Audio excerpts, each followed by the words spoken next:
Koradayo. Get out back.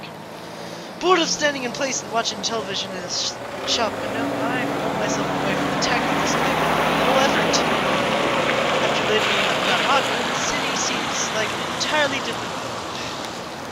No running in the halls, calm and orderly content is to be used at all times in the classroom. Students are to exit rooms after checking both directions for oncomers. Elevators are reserved for movement impaired students. Single file stairs. Credit section. Regimented standards. Sydney's shopping arcade. This won't be a strange. Mom's screaming at me. That's how it is question. It's strange. Tropical competition. City. This should be it's not good. Yet it feels formed. The elevated walkways and tall buildings, each adorned with billboards taller than any 3 people, don't do anything to distract me from the passing traffic. He keeps one hand on my shoulder, the other holding a cane which taps the ground with a metronome-like steadiness. Looking over to her, that neutral smile stands. So cute. Having seen her in the square, I've not have recognized her as she sat on the bench waiting for me to come. Not for the cane. I can't tell whether they've had some injury due to her height. Her obvious blindness all 3. Not that any of those would make the situation less comfortable. Yes. Do you have any idea of where to look first and second? Her soft voice breaks me out of my line of thought. I can't imagine that she's failing to notice the attention she garners. She seems unfazed by it. I get the feeling she's the type to enjoy walking outside, so she might be used to it. Not really. This is my first time. Not really. This is my first time in the city, so I got no idea where to go. She furrows her brows and nods, planning a route with the team. I don't think of it. A way to communicate. Something I've noticed in time with her is how, when deep in thought, she lacks close to any form of body she should. Her expression may change, but not if it shows. She seems to be laying skillful suggestions and judgment. So I assume it's part of the consideration. Is there a large electronics store? I take a quick look around. After a few seconds, I notice a store with a bright blue sign some distance away that fits her description. Yep, it's just a bit of headings. Shall we go in the direction? Thankfully, it's just the information she needs. With a nod, we start off and head towards Lily's destination. That marks me. Yashai! 1 vanilla, 1 chocolate. I hand the money over the counter and take the cones to the railing. Then Lily sits on. Can't believe I let her treat me like this. She not only led me to an ice cream stall, but also got me to buy for her some. At least she gave me the money from her. Sure enough, she's patiently waiting when I left. I guess she was planning on making the day an event rather than a simple shopping trip. I call out to her and slowly paste the vanilla cone in her outstretched hand, being careful to make sure she has a good hold of it before letting go. At least her tastes are fairly normal. I was worried she'd ask for some weird flavor when she first asked. Here's the change. It's okay. Keep it. I moved to protest, but realized the futility of doing so over such a small amount. I slipped the coin back into my pocket, supplementing my major amounts ever so slightly. Lily shows no sign of wanting to get up, so I take a seat beside her and start eating my own ice cream. Summer weather's nice. Hopefully it'll hold out for a while. You too? I'm beginning to think I'm the only person who prefers winter. I contemplate her statement for a long moment. Yeah, I think you might be. I draw the intended reaction. She's cute when she's pouting. Still, I can't really imagine what's so good about winter. You can't go out without bundling up, and You still freeze away anyway. I used to live further north where there'd be plenty of snow to the play in, so it's a little nostalgic. I don't like the heat very much either.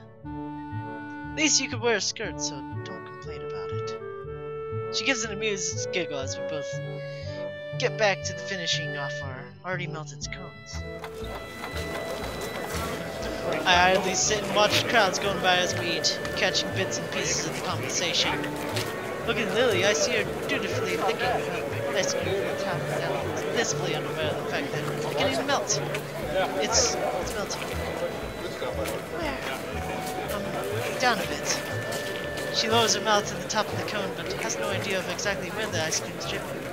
Follows the game of guiding her left and right until she finally finds it. To any onlooker, it might seem absolutely bizarre. The girl with her eyes closed turning her cone over and over, and the guy next to her giving instructions. A strange variant of childhood blindfold games, maybe. Good time, we finally finish our treats and while walking. While away, the time conversely casually. Caught mid-sentence. Lily perks her head. Train in an unmistakable silence. Something caught her attention. What is it? It's a carousel over there. I think I've heard her. I raise an eyebrow and I look in the direction where she's facing. Somewhat doubtful of her ability to pick out Kira's lone voice in the din. Sure enough, a blonde girl in the suit can be seen through the tiny gaps between people walking every which way. I raise a hand and wave trying to catch her attention. Sato! Oi! Sato! She drops in her tracks and looks towards me, evidently noting my calls. As she does, I notice something walking beside her. I can't get a good look at whoever it is though before the two begin walking towards where we are. As they reach us, Lily and I stood and dust ourselves off. Akira? Hey, you too! Oh man, God, I forgot the voice again. Whatever. Oh God. She nods towards me, a gesture which I quickly returns. My gaze shifts towards the young girl next to her, and our eyes meet. As they do, Akira plops a hand onto her head, a move which doesn't seem to faze her. What? I don't believe we actually met. I'm Hideki. Pleased to meet you, Hisao. Guy's name, huh? Guess I just dodged a bullet there. Oh, it's a guy? Oh my gosh! Whatever. He bows, somewhat restrained by Akira's hand being on his head. Oh, Hideki's here too? Are you well? Akira's been taking very good care of me, thank you.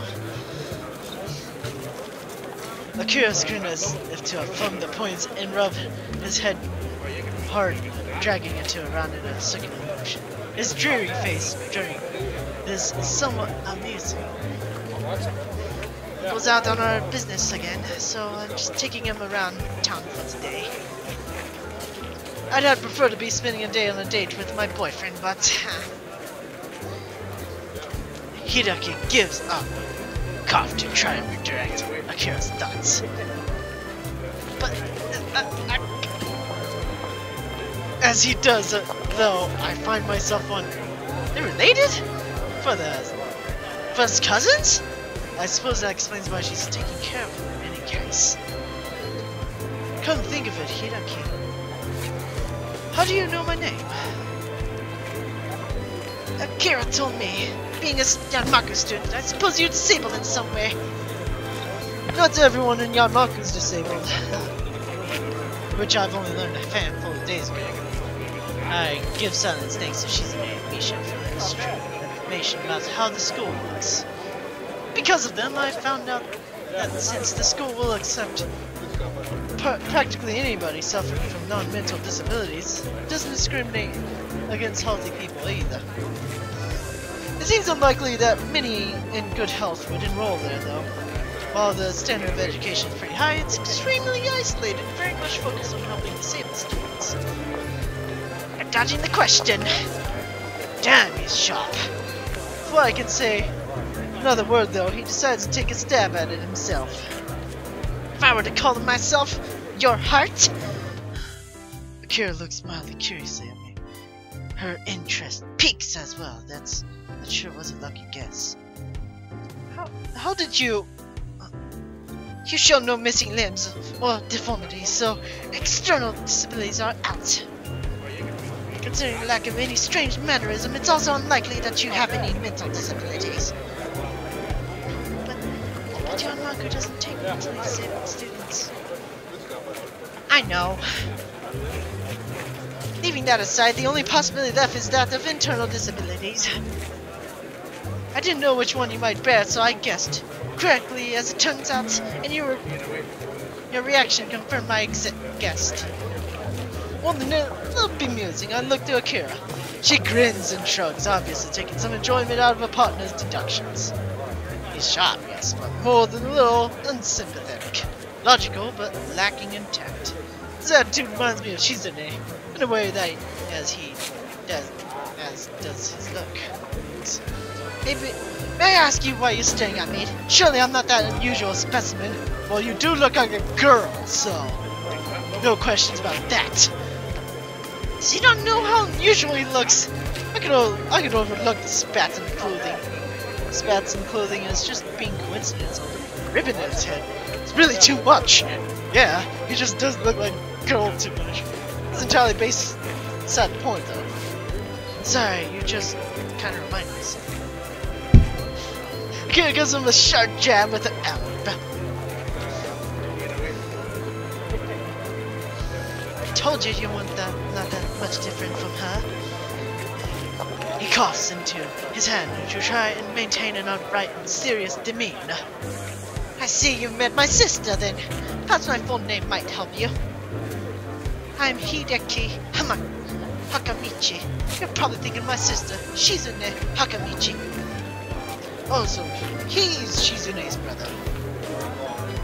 Wait, if Hideki is the son of Akira's uncle, Shizune is his sister, and that means Lilly and Shizune's fathers are brothers, therefore, Ada?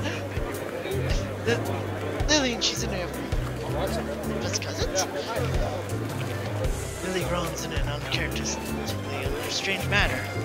Reaction earns an amused smile from her sister.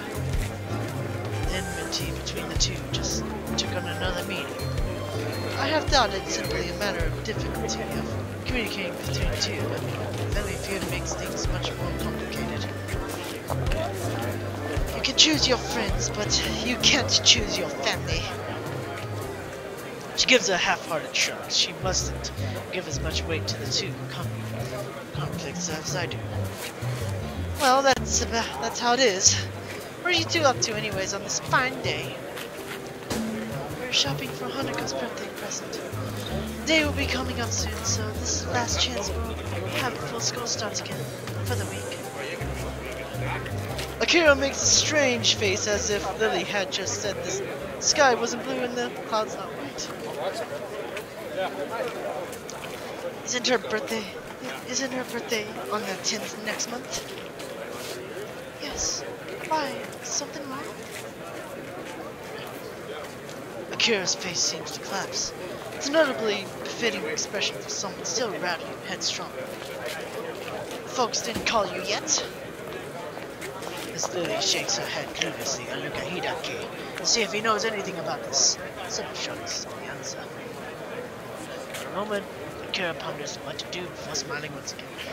The fact that she can hear her emotions so quickly and effectively is concerning. Hey, Shorty. Sorry, but can you hang out with Hisao for a while?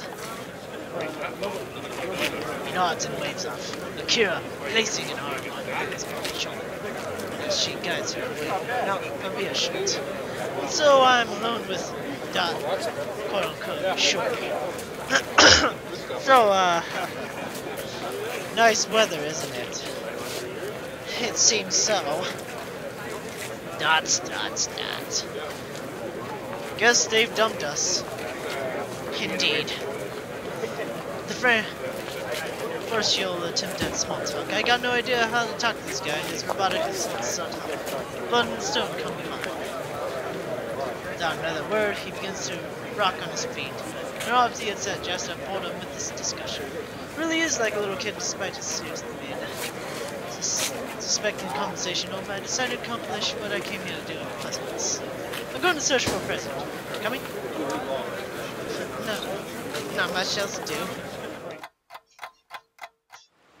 In a little while, we come to a small shop inside a convenience store. For once, the store windows aren't filled with electronics and communications, dolls, stuffed bears, all manners of wood-crafted oddities. Othello's antiques?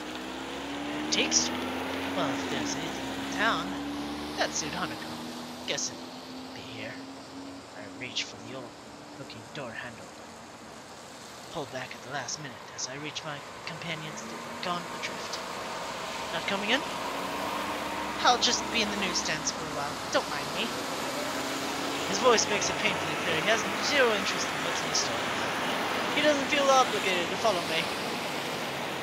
As he wanders off, without another word, I push the thick wooden door and enter the store. A bell above me ringing out. The musty smell of old books in the wooden shelf is distinctly anachronistic. I look to the counter beside the door. A graying man behind it sits there silently, reading a tattered book. He certainly fits the look of the place. Oops. Slowly wandering through the aisles. The person I'm reminded of as I inspect each handcrafted or imported oddities. In turn, isn't Hanako. Crouching down, I examine the ancient oak desk inside the shop window. At least 30 dolls, all varying widely in size and making. The only similarity between them is the Victorian dresses they wear. I turn the price tag on, what would be about waist height. It's not my price bracket at all. But it's the same as each, from getting more and more depressed as they get smaller and smaller in size. That is, until I reach the very smallest one. It's affordable, just you have to have quality making. With long auburn hair and a little blue dress.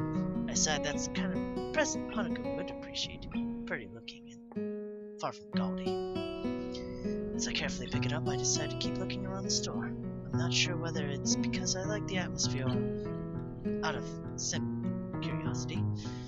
Peeking around the corner before I go to the next aisle, I see that the shelves in this one are stocked with wooden toys, from toy cars to intricate automatons.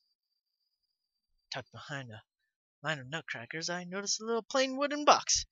It feels surprisingly light as I pick it up with my free hand. The lid only needs the smallest movement to pop open. The little metal drum inside begins to rotate immediately. For seconds on end, I simply stand there, listening to the palm-sized melody. As I play it, I take the tiny price tag in my fingers and bring it to my face. Minuscule cursive writing taking some effort to read. It's affordable. Sort of. Grimacing slightly, I close the lid and make my way to the counter, with dolls and music box in hand. When I lay the two on the counter, the man behind it sits and takes stock of them. He doesn't hide very well. Surprised that someone of my age buying them. It's painful, but I hand over the money for the two and leave the store with a small opaque bag in hand. Hidaka being there takes me by surprise. Oh, hi. Thought you'd be at the newsstands. Akira gave me a call. She's waiting for us at the fountain with Lily. At least that solves the issue of trying to find them again. We head off back to the fountain. Hidaki's immaculate posture and presentation, despite his appearance, makes, well, a strange contrast, even as we walk. Lily and Akira stand there waiting for us. Their faces hard to read. Hey, you ready to go, Shorty? Hidaki's cold mood seems to improve. as he rejoins her. See you, Lily. So, tell the Hanako I said happy birthday. We will. Bye. Goodbye, Kira. And with that, the two disappear in the fences of the afternoon city crowd. Turning to Lily, I notice she's carrying a small bag. It's now that I realize why her disposition feels different. Where Lily, typically the type to wear emotions on her sleeve, her expressions and tones are plotted often difficult to read. It's more than a little off-putting, but given the effort she's making to hide her emotions, I doubt she wants to be cornered on why she's feeling this way. Already bought Hanako a present? Yes. Have you? Yeah, I did. Shall we head back to the bus stop? Okay, there should be a bus back to get Hanako soon. With that, we began to walk. It feels strange compared to Lily's family performance. It feels usually tense. The whole atmosphere is extremely awkward. It sounds ridiculous. I really don't like seeing them. Haniko's birthday party is going to have to be held early. Is the 4th going to be alright for you? I have no other possible obligations.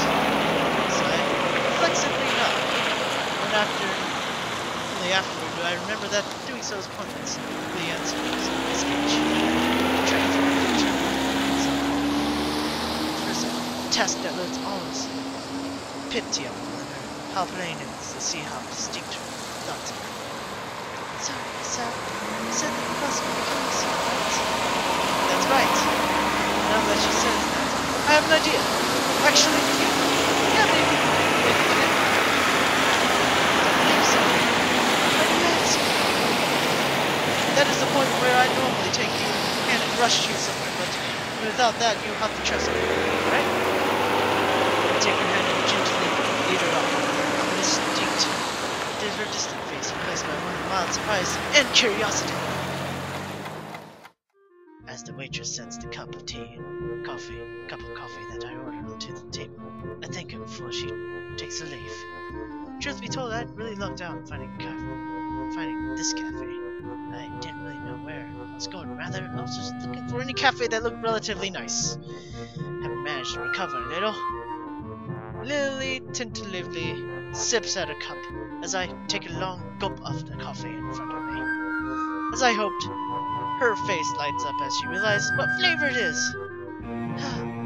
This is wonderful. Hisao, did you know that this was... I'd asked for French vanilla black tea. Hedging my bets, that would be her favorite flavor, or at least one she liked. Well, I don't really know much about tea. It sounds like one she might appreciate. On the basis of her liking vanilla ice cream. A tea connoisseur I am, definitely not. It was a lucky guess. You really like tea, don't you? She puts her teacup down and gives a tiny nod that familiar small smile thankfully touches on her face once again. Drinking tea is calming, I think. With the amount you drink, are you sure you're not addicted to it?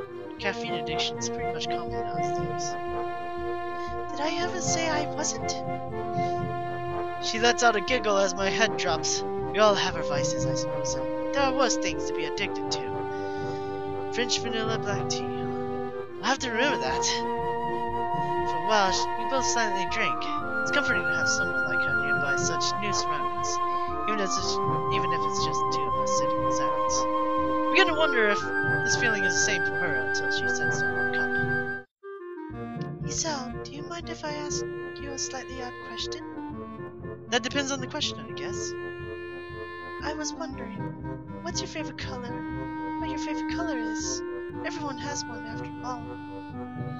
I almost replied before realizing why the seemingly mundane question is actually quite strange. My favorite color.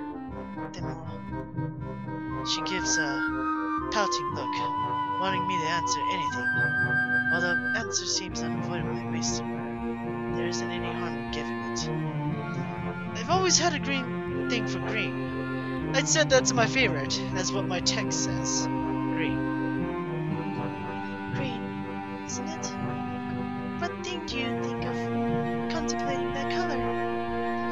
I suppose grass fields and trees in summer. The army as well with camouflage. Men always seem to like the military. But that sounds like a nice color. Very nice color. She nods her head a little, as if approving of the choice. Considering how foreign the concept of color is to her mind, labeling it by association seems reasonable enough. If everyone has a favorite color, then what's yours? White. I'm told that's the color of snow and of ice cream.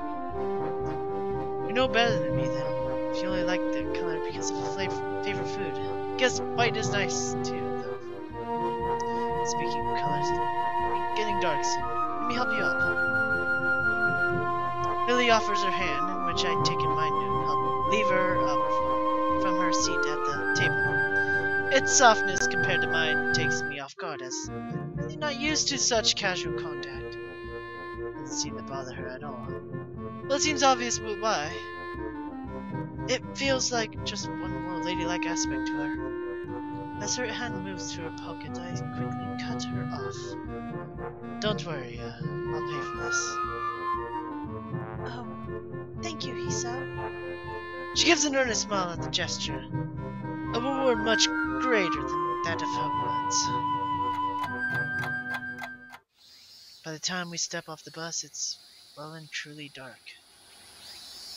We make our way up the hill in silence, Blissworth behaving a little awkwardly, probably because of the day's events. While I'm still concerned over Lily's withdrawn nature after meeting her with her sister, the fact I managed to cheer her up, even slightly, feels like a personal victory. But it feels like the air between us has changed. Maybe it's only a bit, but it's something I don't think either of us realized before. That was date, wasn't it? It was. That doesn't elude us, either of us, the question answering being so self-evident as to be rhetorical. Awkward as it may be, I don't think this feeling is bad. In fact, quite the opposite. I don't know what it is, I certainly can't be sure, but it feels like something a little more than friendship. Understanding? Empathy? Searching for words to adequately describe it is difficult, nonetheless. Would you like to do this again sometime, Lily? Without shopping for presents. The attentive question is met with the same look from Lily as before. Her pale skin makes the rosy tint of her cheeks just slightly more noticeable, and her face, though still pointed at the street to have lowers. Just a little. Okay. Oh boy. I think I'm gonna end here, so like and favorite if you're enjoying my voiceovers here. Subscribe to become one of my eggshell viewers, and yeah, look forward to whatever I make. This is Yasashi Tsu-Kun, signing out. Have a good day, everyone, and yeah, stay sharp out there. Bye! Oh, and yeah, if you want me to change any voices, by the way, go ahead and say so, because, I like to add variety.